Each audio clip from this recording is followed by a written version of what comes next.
Hi, I'm Charles Deane, director and performer with Any Suggestions Improv. I'm doing a conversation about Any Suggestions Doctor, the improvised Doctor Who parody. And if you want to learn a little bit more about us and about our show, then please listen along, and I hope you enjoy what I have to say. So I first sort of fell in love with theatre and performance and so on, kind of when I went to university. Um, when I had been at school, I had done a couple of school productions, a couple of school plays. But truth be told, when I was at school, I was more of a I was the rugby lad, like I was playing a lot more sports, and um, that just sort of typically clashed. Like if you're going to be in a play rehearsal, you're not going to be at rugby or cricket practice. If you're going to be at rugby or cricket practice, you're not going to be in a play rehearsal. So when I was at school, that was sort of the decision I made. And then when I came to university, I kind of accidentally fell into performing and so on. I actually started out so I went to the University of York, um, and I started out basically at, I joined the Comedy Society, but more because I wanted to watch the shows. Like they're on each week, and it was like, cheap fun entertainment. I had friends who were there, and that was really cool. My main interest at that point was I was actually involved in a satire magazine called The Lemon Press, and I was having a lot of fun with that. And to cut to the chase, we were on a night out with a bunch of people from the Lemon Press, and one of the more senior people came over and was like, "Hey, we've got an email from the Comedy Society. They want some people to like audition for this, that, and the other thing. You should go along." And to be frank, I was very, very drunk. I said yes, and then I woke up the next morning saying, "Well, I said I was going to go to this audition, so I better hold up my end of the bargain." And in short, I did that audition. I didn't get in, but the people around me were like, "Hey, look, we really, really like you. We just don't think you're right quite for this, but we'd love you to keep coming along, keep trying out for things." And so I did. I kept trying out things, and I tried a few different things. I did a bit of stand up, did a bit of sketch. Uh, but improv for me was the thing that like I really, really latched onto, and really, really had a passion for. And the thing is, it was then from that I have then moved into doing. I did move into doing a couple of other things at university. I did some plays, I did do some more sketch stuff, but it all came back to improv. Improv was always the thing that I like really, really was exceptionally passionate about, and from there it just went and went and went. Like my first Edinburgh Fringe that I performed at was in 2011. And this year is now the 11th Fringe I have performed at, which is, in some respects, terrifying. I keep thinking to myself, wow, you've been doing this for a very significant part of your life. It won't be long until you've been doing this half your life. But also, yes, this is the 11th Fringe I've done. I certainly hope it isn't the last. I fell in love with improv over a gradual period, I think it's worth saying. Again, in that sort of like early university days, it's sort of like I was really, really interested in it, but it clashes with all these other things. I was very much one of those people who, in my first year at university, I wanted to be doing everything. And after a while, you realize that trying to do a bit of everything means you're actually not doing much of anything. And it wasn't really until like the end of my first year that I really started like going along to the Comedy Society at that point did what they called open improv, where it was anyone can come along. We're all just going to like have a jam, do a bunch of games, do a bunch of stuff, and I kept going along, and I kept really enjoying it. And eventually, I got invited to audition for the Shambles, which is the University of York's improv troupe, and I got in, and I was like, "Great, this is really, really exciting." And basically, over the next year, sort of doing more and more of those rehearsals and open improv. I sort of, as I said earlier, I started out really focusing on being in the Lemon Press, the satire magazine. And over time, I was just like, you know what? I'm not getting the same buzz out of that I am out of, performing in front of people and doing, doing this like really off the cuff, really fun, really stupid stuff. Because that's ultimately improv is stupid, right? If you think about it, it's a bunch of people getting up who have no idea what's going to happen and just absolutely throwing themselves into it. So I was getting far more of a buzz from that. Um, And yeah, so that then sort of became my focus. Then in my third year at university, I became the director of the Shambles. And I was really, really passionate about it. And don't get me wrong, I look back now and I go, this was 21-year-old Charles doesn't really know what he's doing. He's, kind of just herding cats at this point more than anything. And I definitely think there are a lot of things that I would do differently now. But also, I don't have any regrets about how I approached it because, again, it's the thing about being in a university improv troupe is you've got this constant turnover. You're never going to be creating the next improv superstar right off the bat. But if you can sort of cherish those people and give them that same level of passion that you have, then that's all you can ask for. So then after university, I sort of stuck around in the city of York. And I still sort of dabbled, did a couple of shows where, if they needed like a warm body on stage, I'm like, yeah, I'll absolutely fill in. And I actually spent the following year focusing on doing a sketch show with my best friend. And we took that up to the Edinburgh Fringe. That was really fun. And it was as successful as a sort of amateur sketch show by two nobodies could be. We had a lot of fun. We did a lot of good shows. We also did a bunch of bad shows. And essentially, the following autumn, so a couple months after the Fringe, Lewis, who is our producer but also a member of the cast, sat the five of us down, as it was at that point, and he said, "Look, we're all living in York. We're all really funny people. We all love doing performance and so on and so forth. None of us have a plan for next year's Edinburgh Fringe. Let's come up with a show. Let's come up with a show." And we brainstormed a bunch of things, and we landed on Any Suggestions, Doctor, doing an improvised Doctor Who show. And everyone went, "Right, Charles, you were director for all of us at various points. And also you have done some supplementary courses and stuff post university. Like I'd done a couple of courses with here or there with various improvisers. Essentially by seniority rather than necessarily that ability. They're like, all right, you're going to be the director.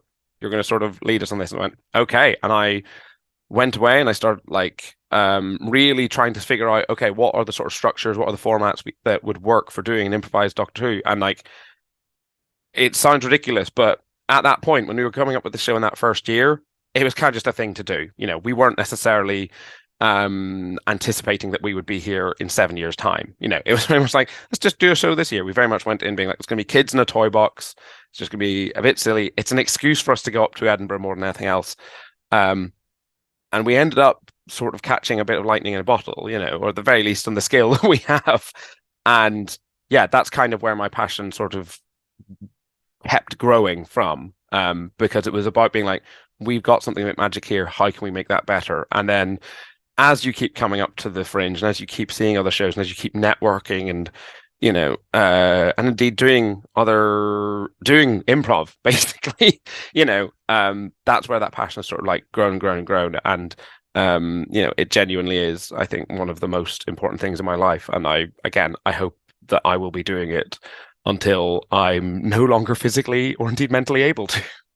The first year of Any Suggestions Doctor was 2016. First year at the Fringe was 2016. And it was actually a very interesting experience for us. As I said before, we were kind of going up when we were first brainstorming, so on and so forth. We wanted it to be a free Fringe show. So essentially at the Edinburgh Fringe, you obviously have all of the major venues with all their fancy tech and lights and proper stages and seating and so on. But there's also the Free Fringe, which operates. There are a couple of different Free Fringe operators where, by and large, the majority of these venues are rooms in the back of a pub, spaces that just you can maybe throw 20 or 30 chairs into, and it'll be sort of corner or a space at the very front where people can just get up and do their stand-up show, do their improv show, do their sketch show, do music, do whatever it happens to be that they want to take up to the Fringe, but where it's a very stripped back tech. If you've got a PA, you're lucky. And that's all we were sort of anticipating in that first year. We just wanted to go up, do a bit of messing around, etc., etc. And we actually lucked into getting a much better venues. We actually didn't get any offers from the free fringe venues. We kind of thought, oh, okay, well, maybe we need another year. Maybe it'll give us an opportunity to workshop this a bit more. And we got an offer from a company called Sweet Venues. Essentially, they put out this call to action. They went, hey, we have a space. It's free in the afternoon. It's 100 seats. It's got a stage. It's it's whatever. We'd love to have family shows. We'd love to have whatever in here. And we kind of went, well, we're a family show. Like Doctor Who appeals to people of all ages. So we kind of put our name in the hat, and it just so happened that the person running Sweet Venues was a huge Doctor Who fan. So they went, yeah, sure, absolutely. And we went in there, and we were a little bit intimidated by the fact that, it was like 120 or so seats. That's not far beyond what we were necessarily anticipating. And put it this way, we certainly didn't sell out every night or anything, but we came away being like, oh, we had like a good 60 or 70 people in most nights, and we're getting really good crowds and really good buzz. And like, again, we hadn't planned to be in a space that technically capable. We were really doing bare bones tech. It was lights up, lights down, lights up, lights down, pre-recorded background music, etc., etc. And after we did that, that's when we went, well, okay, how do we develop this then? How do we make this into something a bit more special? And so the following year was kind of spent trying to figure out, all right, how do we take it from this kids in a toy box messing around thing to something that feels a bit more like a theatre production? And that's when we brought in, we now have our live radiophonic workshop doing all the music and sound effects. We started thinking a little bit more about our costuming. We were very much in that first year doing the sort of like, we are all going to wear plain outfits so that we can be anything we want. And that's when we started going, okay, but what if we wanted the Doctor to have a specific outfit each night? How do we toy with that? But also in a way that it's not going to then be distracting if someone isn't the Doctor. And yeah, it went from there. And since then we have done shows all over the UK. We actually had in 2020. Basically, off the back of our 2019 run, we arranged a tour where we were going to do, I think it was about 30 shows across sort of a 2.5, 3 month period. Basically every weekend or every other weekend, getting in the van, going somewhere, doing a show, coming back. We were really, really excited about it. It was really, really looking forward to it. We were all really, really looking forward to it. And I remember, in fact, one day going into BBC Studios to do BBC Studios in London to basically do a bunch of pre-recorded interviews around the country, because we were going to be in Manchester. Well, hey, we're going to get you an interview with people from BBC Radio Manchester so that the week before you go out, that'll get broadcast. And if you're going to do a show in, Colchester, in wherever it happens to be, we'll get those all done so that they're all ready to go each week. And I remember coming away from that being like, wow, that was a really fun experience. And I'm really, really looking forward to this. I'm a little bit cagey about things, but really, really looking forward to it. And I got onto the London Underground to go home, and the London Underground pulled out back into the fresh air. So my phone got signal again. And lockdown was announced because it was literally right before the outbreak I say before the outbreak of the pandemic, but before lockdown and so on from the pandemic. So that tour ends up getting pushed back about 18 months, and it goes from being about 30 shows across 2 or 3 months to being about 18 or 19 shows across a 9-month period from sort of the end of 2021 into early 2022. And it was still really fun. I think it was a really in its own way, a really testing experience, because there is something absolutely different from coming up to the Edinburgh Fringe and doing a show every single night. And in some respects, that's drilling it more than anything else is at all. And I think that's what I always say to people about the Edinburgh Fringe is this is where you come to figure out how you're going to do this every single night, whether it's improv, whether it's theatre, whether it's musicals, whatever it is. You're going to be doing this back to back to back every night. And some nights it's not going to go so great, and you've got to be able to pick yourself up and do it the next day. And some nights it's going to go amazing, and you've got to pick yourself up and do it the next day. But that's a really different skill from sort of hopping on the train or hopping into a car, driving 3 or 4 hours across the country, rocking up, setting up, doing the show for 2 hours, and then leaving. Really, really different skill. And as I say, it's something we'd done. We'd done a few shows around the country before that tour, but that was where we really got to see actually what legs does this show have. Because that's the other thing as well, is that the Fringe environment is completely different from just showing up in whatever random city you happen to be in. That doesn't necessarily have the same sort of like captive audience that you have in Edinburgh at the Fringe.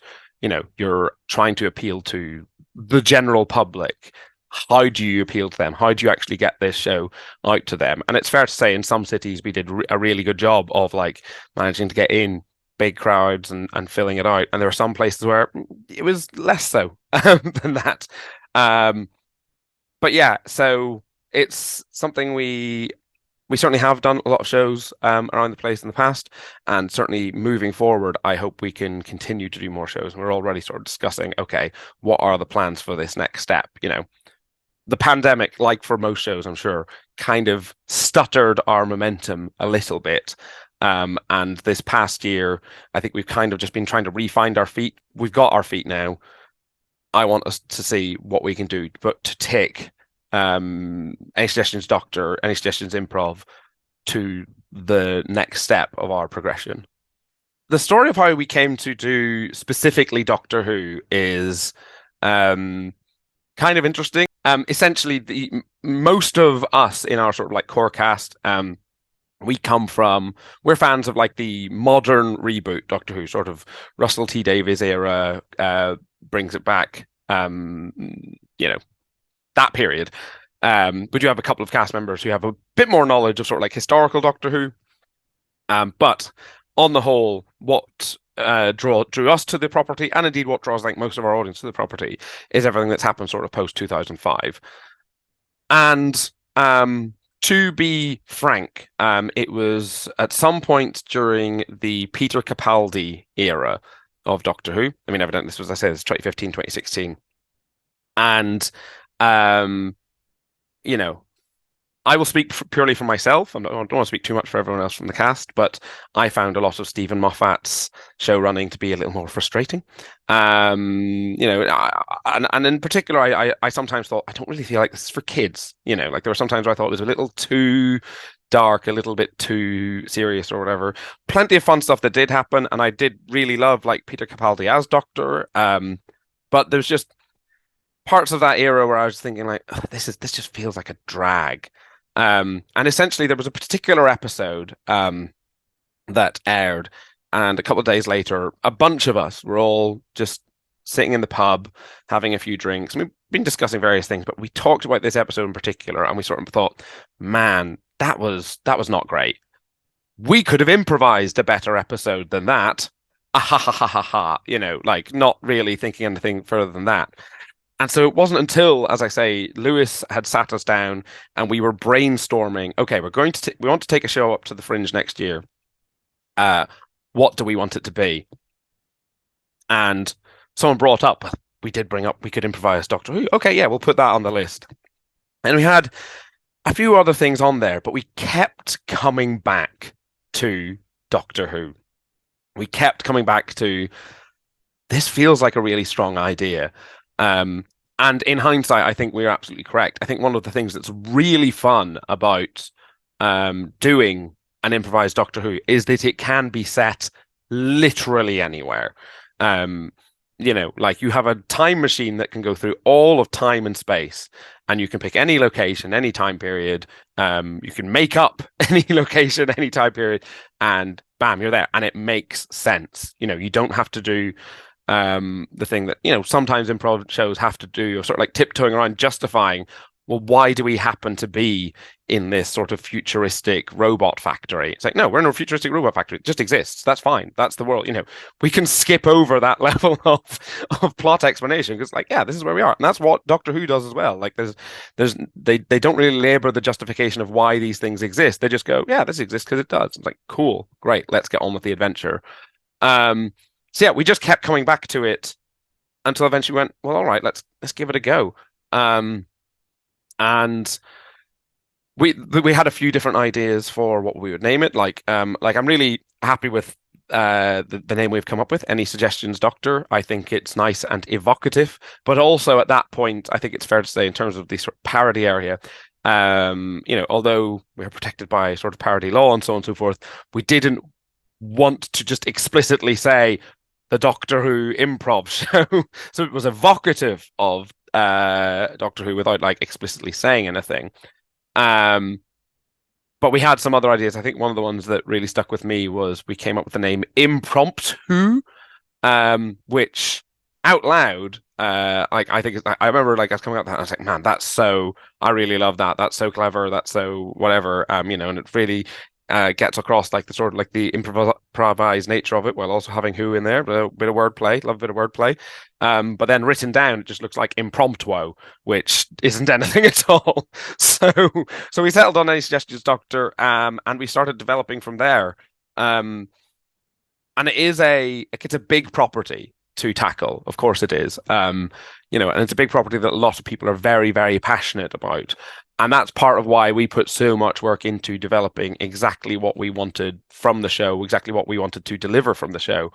When we were, during some of the earlier workshopping and brainstorming periods, we thought at one point, okay, do we want each of us to sort of take on a couple of incarnations of the Doctor, so that if hypothetically I become the Doctor, I could be, Christopher Eccleston, but I could also be Tom Baker, whatever that happens to be.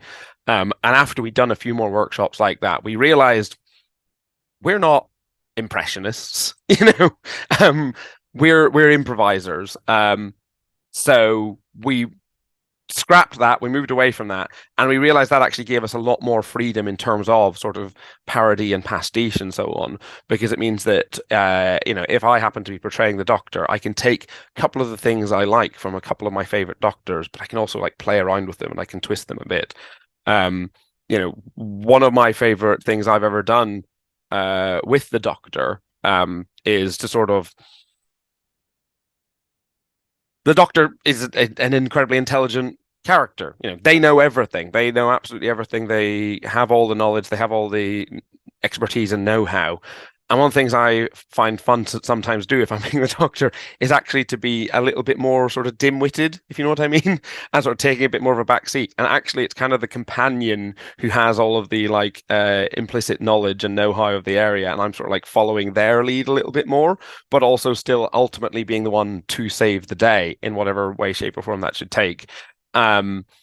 And it also gives us a lot more freedom to play around with other tropes of what being the Doctor means. Like Doctor is never cowardly, always kind. Well, what if they're a little bit cowardly? Or what if they're a little bit mean? Or what if they just acknowledge from time to time, I know I say I never kill anyone, but I've done a genocide of the Daleks like 4 times by this point.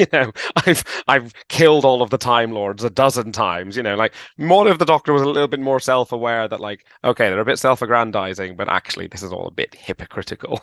But even playing around with some of the other characters as well. One of my favorite things that we do from time to time is when we're playing the Daleks.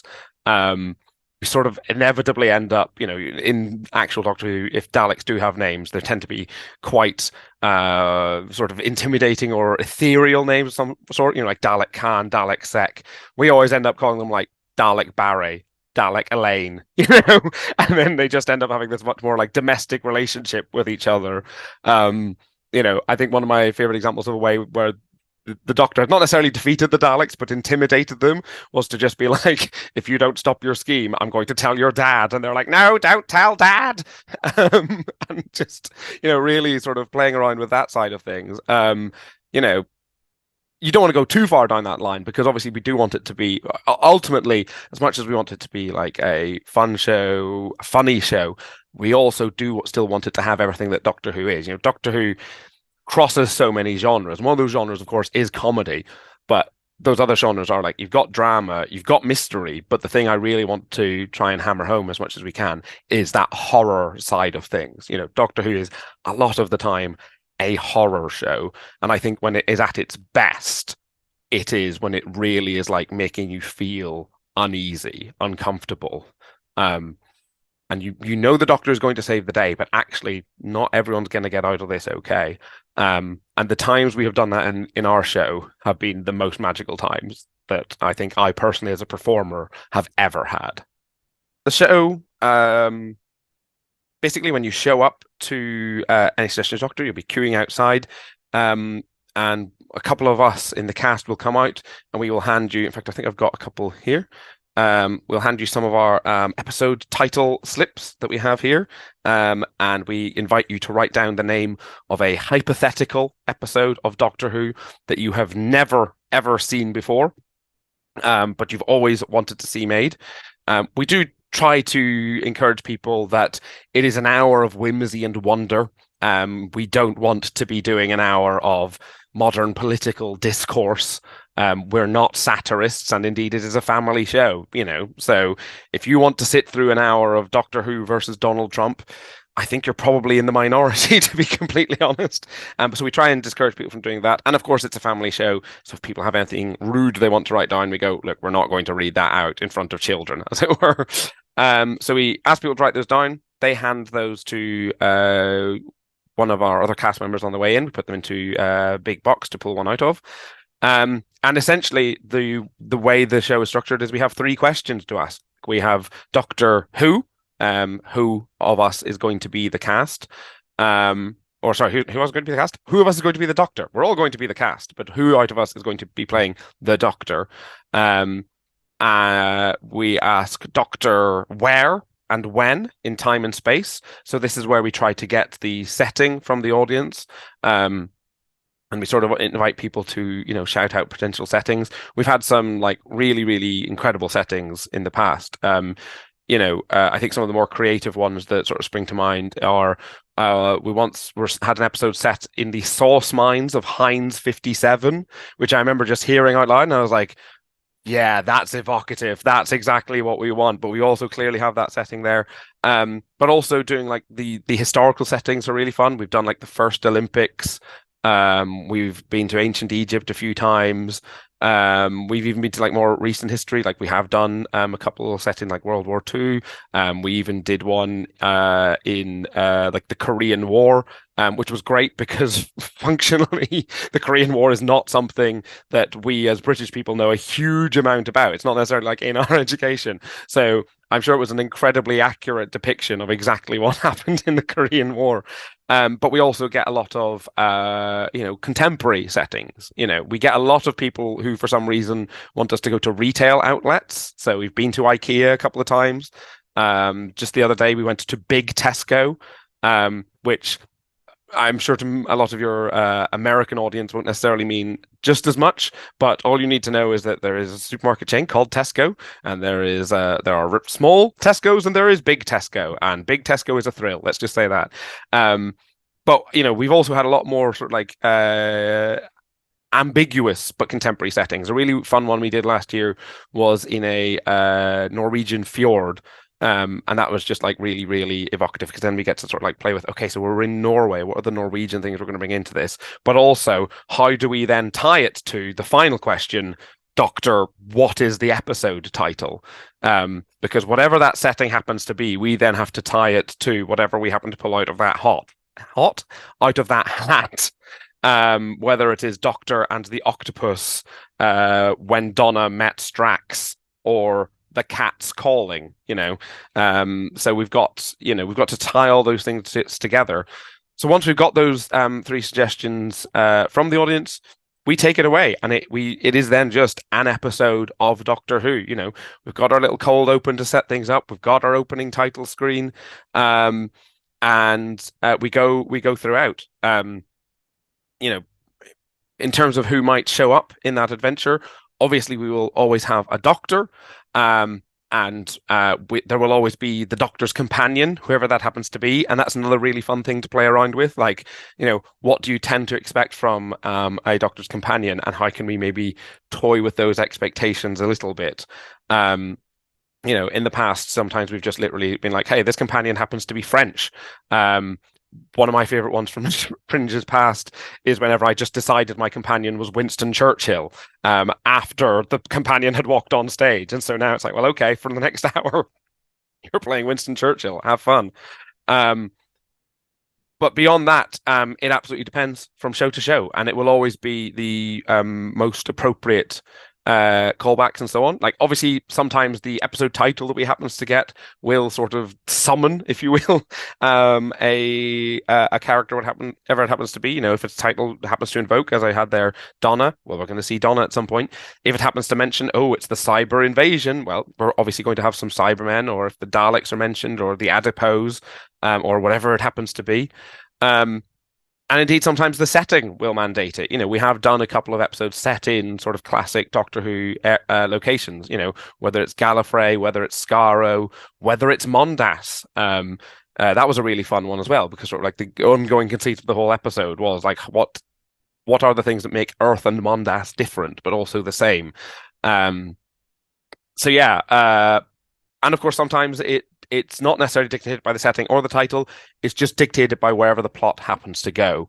And in fact, I mentioned the Adipose earlier. You know, we haven't done the Adipose much. They only kind of appeared in, I think technically a couple, but in terms of like as a main, not even so much villain, sort of ambivalent accidental problems in one particular episode years ago. But we had an episode that was set inside the human body, and as the plot developed, there was clearly something going wrong with this person, that they had an issue inside them, and it turned out to be the Adipose. And I remember standing off stage, and the moment that was invoked, I was just like, yes, that's correct. That's absolutely what should be going on here, you know. And that's part of the joy of improv, is sort of sitting off stage, or indeed on stage, of course, someone revealing who they are, revealing what actually the scheme is, and you're like, of course it's that. It absolutely makes sense.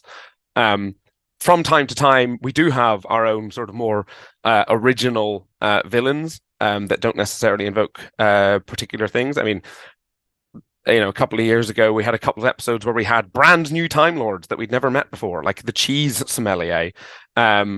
We also had an episode the other night where the main villain was actually one of the jelly babies from classic Doctor Who that sort of was now out for revenge, having been abandoned back in the 70s. And indeed, another great example was, I always think back to this episode, but it was one we did either I think it might have been 2017, maybe 2018. And it was set in Machu Picchu. And there was this really strong, you know, plot and scheme going on, where essentially someone was trying to block out the sun, and they were building a bit like in that episode of The Simpsons, you know, where Mr. Burns builds his big sun blocking device. Someone's trying to block out the sun from the entire Earth. And it was really, really like fun episode, really, really evocative episode. But I was playing the Doctor, and even I'm kind of going, I don't actually really know. You know, we're getting relatively, you know, like 2/3 of the way through this, and I'm not really sure who the villain is.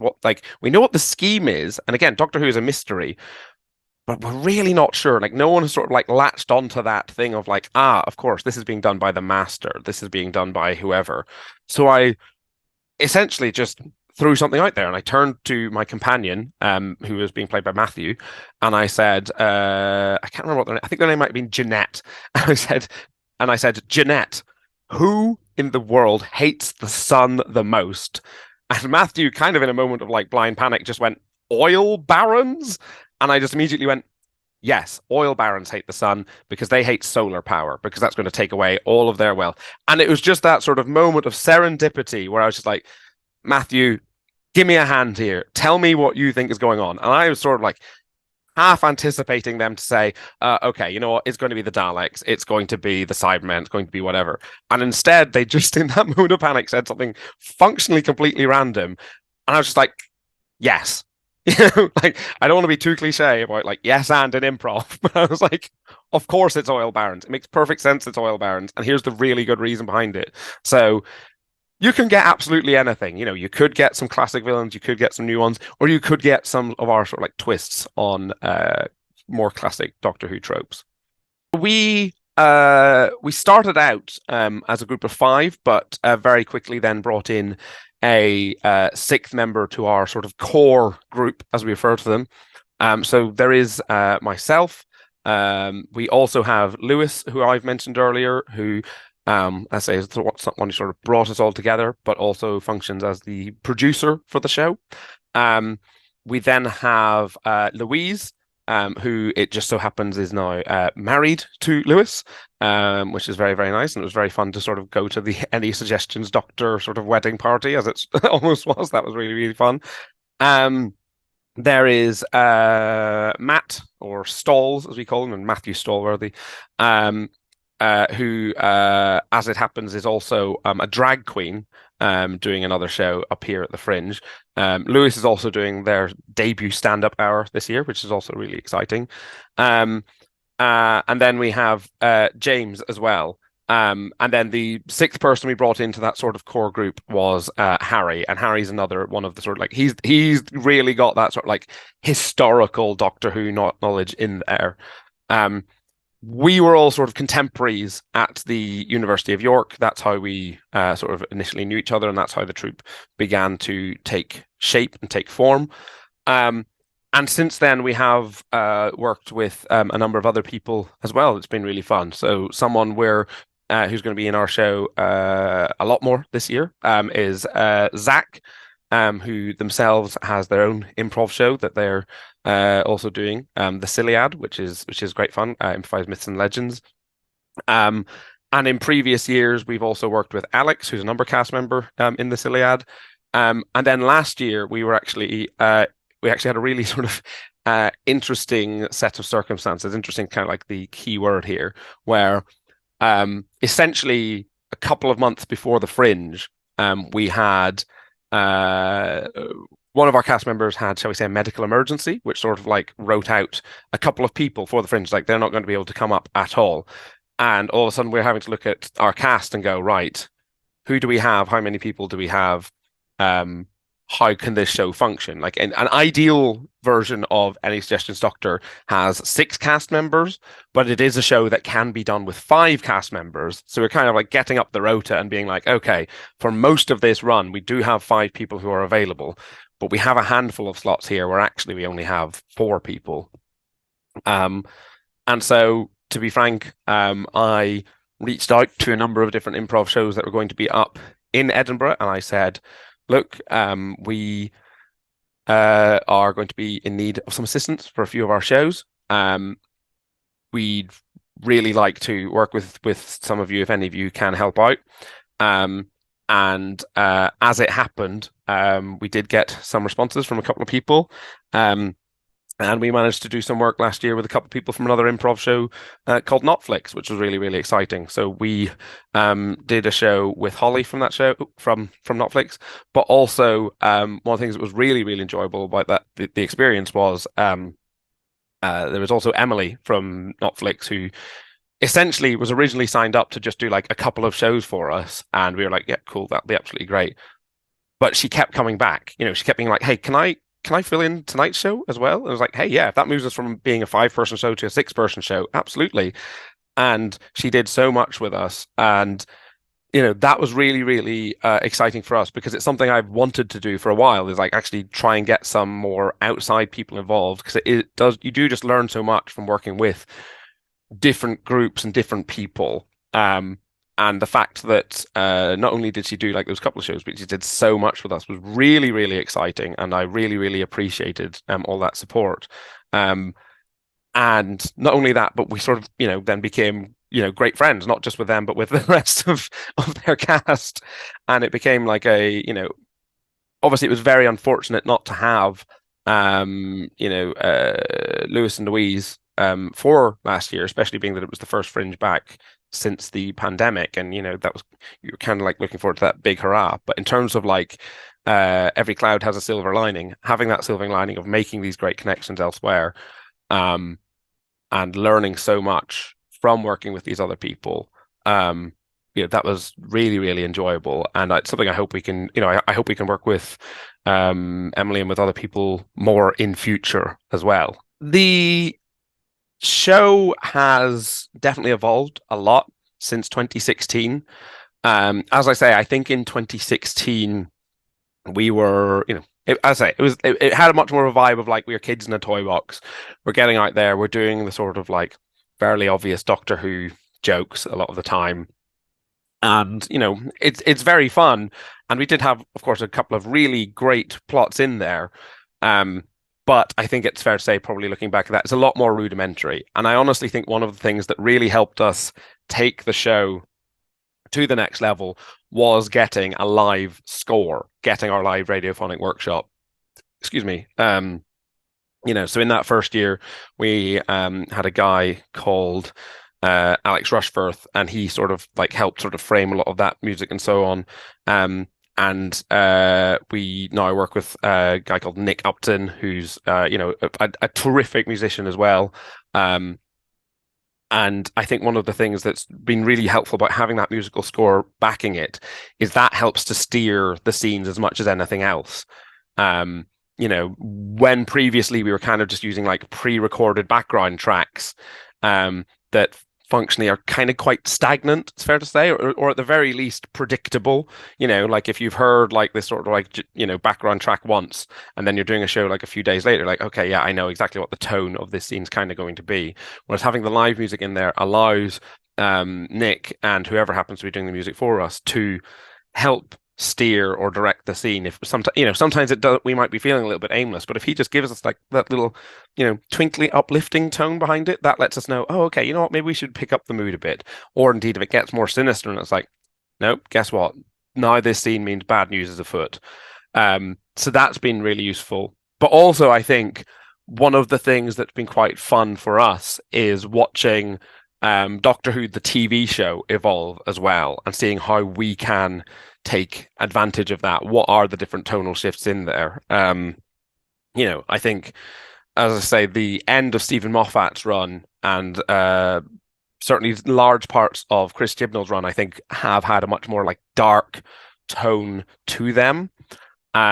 Which, as I say, for a family show, for a show that is for kids, I don't necessarily know if I'm like as fully on board with, but it means we can then like play with that. Okay, what does it mean if we are going to have a more dark and sinister thing to it? I can't tell you the number of times where we've had the companion in our episode face actual mortal peril, and where, we've had audiences like actually gasping. Like I remember there being one time we did an episode where so at basically the end of Chris Chibnall's run, his companion Bill gets turned into a Cyberman, and like one of those episodes ends with Bill as a Cyberman being like, "Doctor, I waited," and it's this like harrowing moment where you're like, "Wow!" Not only has the Doctor like allowed Bill to come to harm, but like this is one of the most horrifying things that could possibly happen. They've been turned into a Cyberman, and that's not something that you can just magic away. That has happened now. And we were doing another episode where sort of I was the companion, and the plot of the episode essentially was that the Daleks were turning people into Daleks, and I sort of thought, okay, great, this is a great thing to invoke. We're doing parody, we're doing pastiche, we will do the homage to this, and everyone's going to be laughing at this great reference we have done. And instead, I come out and say, very similar line of "Doctor, I waited," and the audience like all audibly gasp in horror. And I'm kind of on stage being like, that's not the reaction I was looking for, but that's incredible. We have made them care that much that they are gasping in horror. And I love getting that reaction out of people. And it's something I do think we have become much better at. We've become much better at allowing the plot and the narrative to drive what's happening ahead of forcing ourselves into the joke. We all, most of us anyway, sort of come from more of a short form background, and in a lot of short form improv, you are punching for the joke much sooner than anything else. Whereas in a narrative thing, sometimes if you go for the joke, that's going to undermine like the plot and the narrative. And one of the things I have tried to encourage everyone to remember is that it's that thing of truth in comedy, right? If you've built a scene, if you've built a world, if you've built characters that the audience believe in, when something funny happens, it's going to be get much more of a reaction. When something serious happens, when something sad happens, when something scary happens, it will get much more of a reaction from the audience than if you have built a sort of comedy slapstick character who only really exists to come on, say some funny lines, and do some weird physicality. If something bad then happens to them, the audience aren't going to be horrified. They're going to be like, yeah, I guess. And I think that's something we have become much better at, is actually allowing ourselves to be drawn more by the narrative and by the plot than forcing ourselves into the corner of we've got to be funny at all times. Some of my favorite moments we've ever done in this show have been completely unfunny, completely deadpan serious, like just moments of silence where everyone's just sort of like allowed things to just bed in and sit in for a moment. And then that means when you do get to that more lighthearted moment, or when you do get to the reveal of, hey, guess what? The master has been defeated by their own hubris. It's that much more satisfying for the audience than just if it's nothing but slipping on banana peels and, doing all that sort of like much more zany side of things. Sometimes the show calls for that. Sometimes that's what an audience wants. We'll absolutely do that as well. But yeah, I really do appreciate how we have not so much how the plots have developed, but how we have developed as improvisers at creating better plots. I think one of the things that I think is most magical about Any Suggestions, Doctor is that, yes, we are doing parody, yes, we are doing pastiche, but we're doing a homage as much as anything else to Doctor Who. And Doctor Who is a show that is at its heart about love and acceptance and being who you are in front of insurmountable odds. And sorry, yeah, it's a really, really powerful thing to me.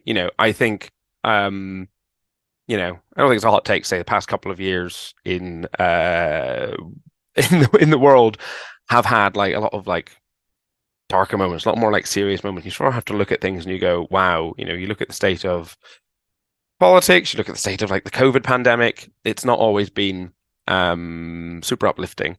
And we do a show that is without fail uplifting, and that is almost without fail has a really positive message. Like, I think it is really, as much as I made jokes earlier about the fact that the Doctor's done a couple of like genocides in their time, overall, the Doctor does not save the day with violence. The Doctor saves the day with love, and the Doctor saves the day with intelligence, and with community. The number of times of the day has kind of not really even been saved by the Doctor, but it's been saved by the people around them making sacrifices, doing the right thing. And I just love that our show can play a small part of that, that we can give people this message that like, hey, guess what? Maybe you're at a futuristic water park that has been overtaken by Cybermen who are turning all of the water into cyber water that is going to convert everyone here into horrific monstrosities.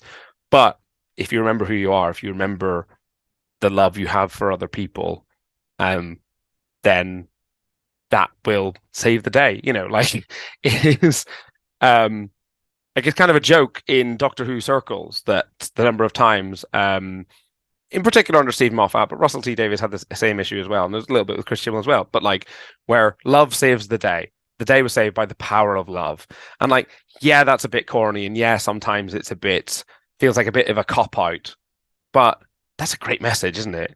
It's a great message that if you love each other, and if you believe in each other, and if you support each other and you lift up each other, that you can conquer all. And especially in improv, like improv is absolutely a medium about cooperation, love, support, having each other's back, and to very literally be able to translate that feeling into a narrative is such a joy. And it does make me emotional sometimes. Like there were absolutely shows last year where either on stage or off stage afterwards I was just like a little tear in my eye, and I was like, this is weird. We're doing a show that's ultimately about a time-traveling, face-changing alien. But guess what? There was a moment in there that really got to me. And so, yeah, like the big message that I not just hope this show takes away, but that I believe this show sincerely takes away, is that, or that people take away from this show, my apologies, is that, yeah, love each other, support each other, believe in each other, and maybe from time to time, beat a few aliens.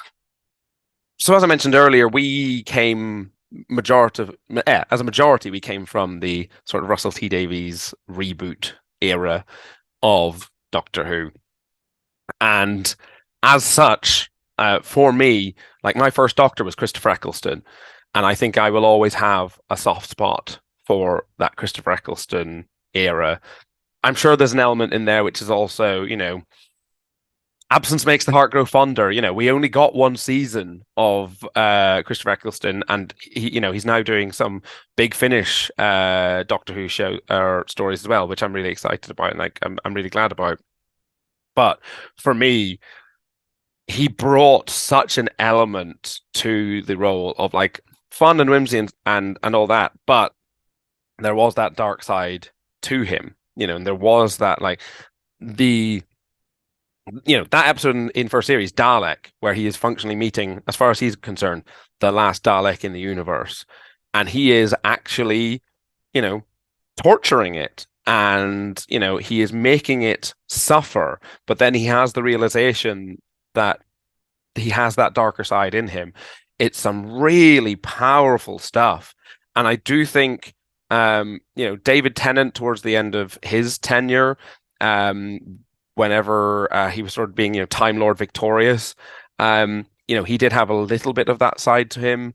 And I think, to a lesser extent, but, Matt Smith, Peter Capaldi and Jodie Whittaker all did have their moments. But for me, there was something about that, like, Christopher Eccleston sitting there, being the bright spot in the universe, but also being aware that he had this sort of like dark moment, these dark thoughts in the back of his mind. That was really, really powerful to me. And so he's the one I always sort of look to. Do I necessarily invoke that when I'm playing the Doctor? It depends. I kind of play the Doctor differently every time, but I always try and make sure that I've got something to them, whether it is that there is a sort of like underlying uncertainty in things, as I've said before, whether it is perhaps paying them a little bit more of the fool than the sort of, hyper intelligent, absolutely on top of everything character, or indeed sometimes just giving them a funny accent and just powering that through. One of the very first times I played the Doctor, I did this preposterous Yorkshire accent. But it really helped like give me the energy throughout the episode to be like, no, guess what? What's powering me here is just having to keep on this ridiculous accent that doesn't really mean anything. And trying to do that, but also have that like air of authority, because the Doctor does need to be the authority in the room, even if they are a little bit more dim-witted than you're expecting, or even if they are perhaps they have a little bit more of a violent tendency than you're expecting. They are the center of attention. It's up to them to save the day. And everyone is going to be looking to them to save the day. And I think it's one of the things I absolutely adore playing the Doctor in our show. Because I love what's really fun about being the Doctor is that the plot sort of, for want of a better word, happens around you. The walls are crumbling, the world is falling at your feet, and it's up to you to find the reason that things are going to be okay. And I just really enjoy sort of like having, everything that's happened in the episode so far, and like riffing through my sort of Rolodex of like facts and statements that people have said, and pulling out the thing where it's like, that's what's going to save the day. One of my favorite examples of that is we did an episode where very early on to the audience, not necessarily to the Doctor, but to the audience, it becomes clear that, okay, the plot here it's a fairly sort of classic Doctor Who plot. It's the Master is turning people into Cybermen. But very early on, someone has said the Master has been in disguise, and someone has said, they always said he had such a big heart. And then at the end of the episode, me coming back again, being like, people always said you had a big heart, and that's because despite everything else, you've got love for people, and you've got love for yourself. Blah, de, blah, de, blah, use your power of love to stop the Cybermen. Like, it was a bit more well phrased at that point because I was in the moment and I remembered all the other details of the plot. But sort of just being able to pull that out and being like, hey, guess what? This is the thing that's going to fix everything. And it's not necessarily it's me, it's actually what's inside you. Or, and I love being able to say, actually, I don't have the knowledge and expertise to save this, but my companion, all this time we've been trying to like get you your driving lessons or prepare you for whatever is coming up. And that's what's going to save the day. And we're going to use that.